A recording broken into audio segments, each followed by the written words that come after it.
You might have heard of the Gamakay TK75HE. Well, they just made it better. There's now a screen, it's even faster, and it's still below $100. Let's go ahead and check it out.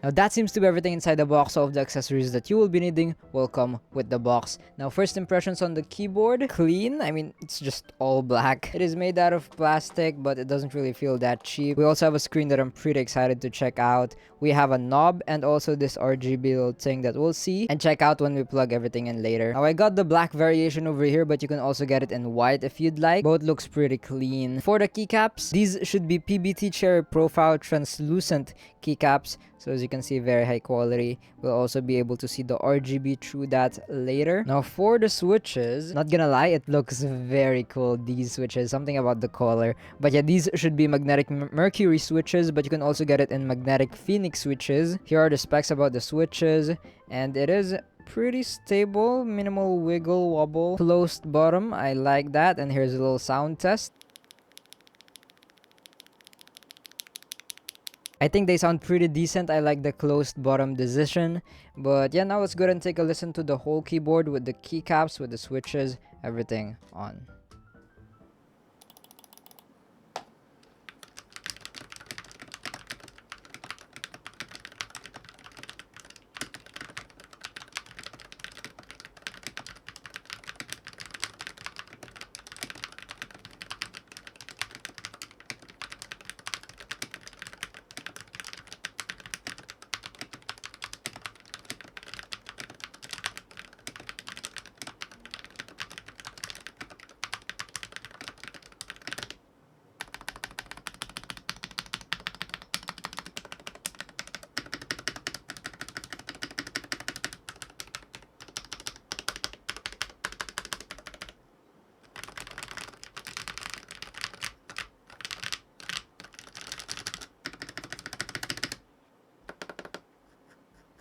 Now, I personally think that sounds pretty decent, pretty unique though. It's like, it's not thocky. It's like, I don't know, is it tactile? I don't know, it's not really tactile.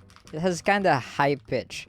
But yeah, I do think it sounds pretty good. What do you guys think? Comment down below. And the stabilizers aren't really that rattly. They don't sound the best, but hey, it does sound pretty decent. It is pre-lubed. As you can see, there is some efforts. You can see the efforts they put in this keyboard. Very nice. But okay, now moving on to the performance of this keyboard. Is it also good? Now, of course, it's a magnetic keyboard. It will have adjustable actuation points, rapid trigger, all that stuff. It apparently has a 0.01mm accuracy. Very nice and sensitive. It is capable of 8,000 Hz polling rate and 10,000 Hz scanning rate. It apparently also has snap tap, and we'll see about the DKS and other stuffs in its software. So without further ado, let's go ahead and plug this in. And yeah, finally see the RGB. Here it is. It's showing the time right now, I'm pretty sure. It is also showing some info like am I on caps lock or stuff like that, num lock. We'll see how customizable we can get with this screen over here on the software.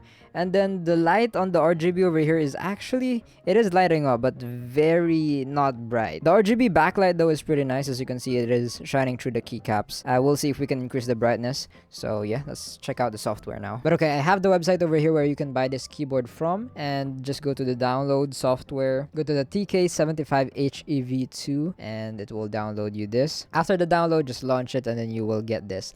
I've seen this software before, and not gonna lie, it's not really the best, but you know, it gets the job done most of the time. So I've actually already explored this software a little bit, but yeah, as you can see over here, we can change the functions, we can remap the keys over here, change the stroke settings. I'm not gonna go to too much detail on why I set the specific stroke. I've already made a separate video for that. But yeah, you can go down to as low as 0.01mm for the rapid trigger. For the press, it will be as low as 0.1mm. You can also set some dead zones and stuff like that. Now, I actually have a little problem though. When I tested this keyboard a little bit in on Valorant, this caps lock always actuates. So I was like, you know what, I'm gonna increase the press and up.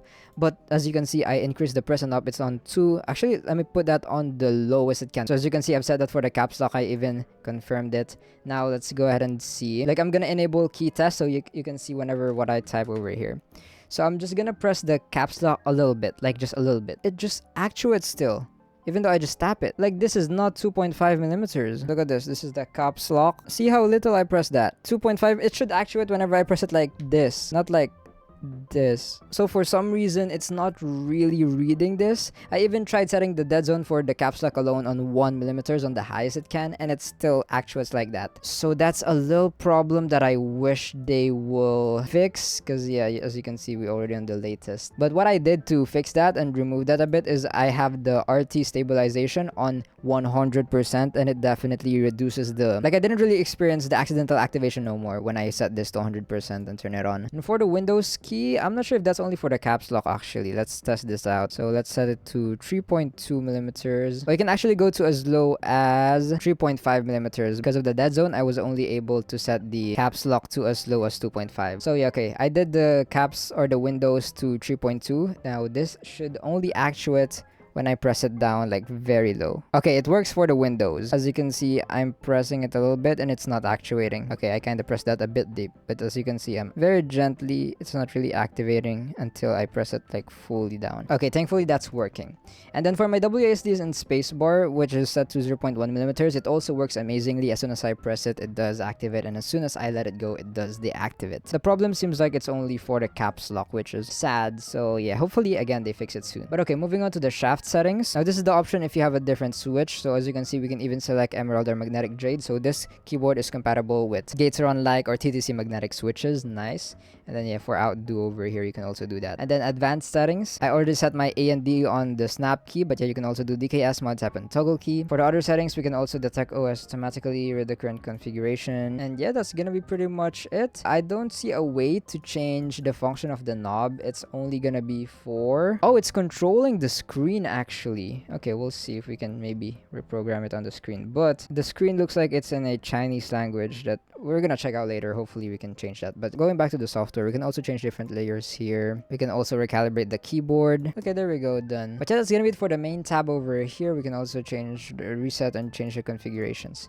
Now for the FN settings, you can change the FN layer and stuff like that. Very nice and customizable. We can set macros over here, change the screen over here as well. I want to go ahead and upload an animation. Okay, let's try this Anya one over here. Let me zoom that in on her face, like so. Confirm that. Now let's go ahead and upload that picture. Oh wait, upload the animation, my bad. As you can see over here, it is uploading. Okay, finally 100%. And there it is, as you can see. But yeah, that's gonna be it for the screen setting over here. We can also see the other settings, language tool. We can synchronize the time on screen. Okay, you know what? Let's do this. Maybe this will enable the English thingy, because I was on Chinese. Okay, there we go. Finally. Okay, now it's not on Chinese. It was on Chinese earlier. So yeah, you gotta language toggle that and then synchronize time on screen. But yeah, we can also clear the screen system information. But yeah, that's gonna be it for this tab. Moving on to the light, we can change the different lights. So we have always on drift, a lot of different stuffs. I do like reactive ones. Where is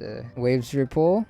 Yep, that looks amazing. I'm gonna keep mine on drift right now since I'm gonna shoot a thumbnail later, not gonna lie. We can change the speed, brightness. We're already on full. It's not really bright, but I think the backlight is bright enough.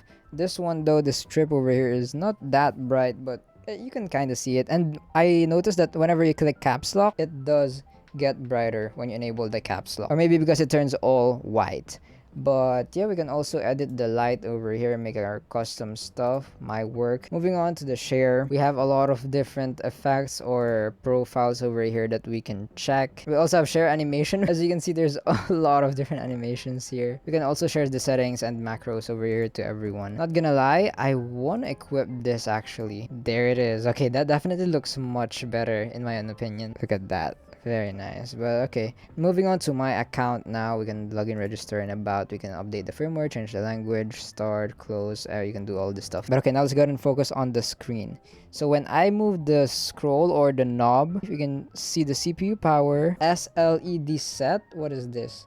Light set, OS, language, screen brightness, and then we're back on time and we can see the caps lock and numpad. SLED set, we have mode color bright. Oh, this is for this one over here. Okay, so yeah, you can change the thing over here. As you can see, it is changing, but again, the brightness is not really that great. And let's see if we can change the brightness and make it brighter. Nah, that is the brightest it can go. Okay, you can change the speed and go back. And for the light set, I'm guessing this is for the one on the back. Yeah, I'm pretty satisfied with that. Not gonna change that. CPU power. Whoa, we can track that here, but I don't think it's working.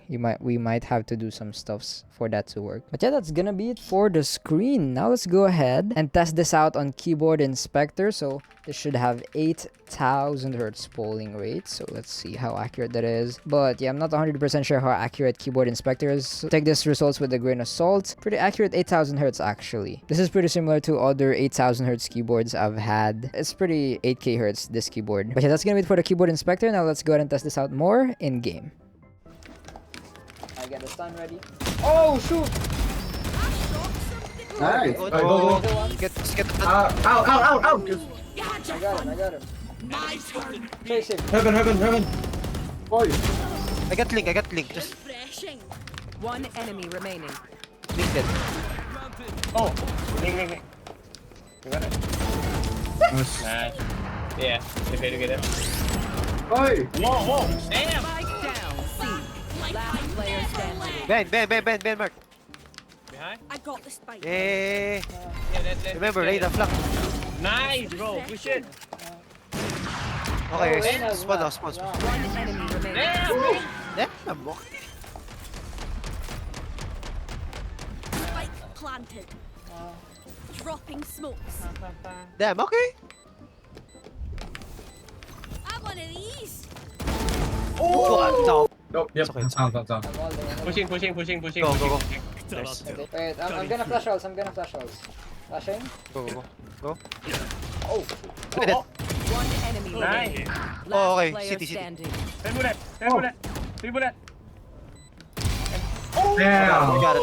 got it. Nice. I'm gonna be freeing my guy. Spike down A. Entry. Last player standing.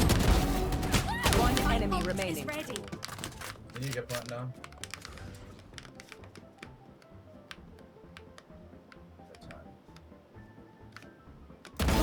Nice one mix. Oh There's a name my for god, that. that's another. So after playing and testing with the Gamakay TK75HE V2, here's my experience so far. Now gaming wise, it was pretty responsive. My movements felt amazing. I have no problems with it. The 8,000 hertz polling rate, the rapid trigger, the most sensitive actuation. Now I did mention earlier about the caps lock thingy. There's just probably a little bug in the software, but yeah, I didn't really experience any accidental actuations on it anymore, especially after I turn on the rapid trigger stability stab. But yeah, hopefully they fix that problem soon. But yeah, I had no problems gaming with it. I was able to perform my best, as you saw from the clips as well. It does work like a normal, amazing magnetic keyboard.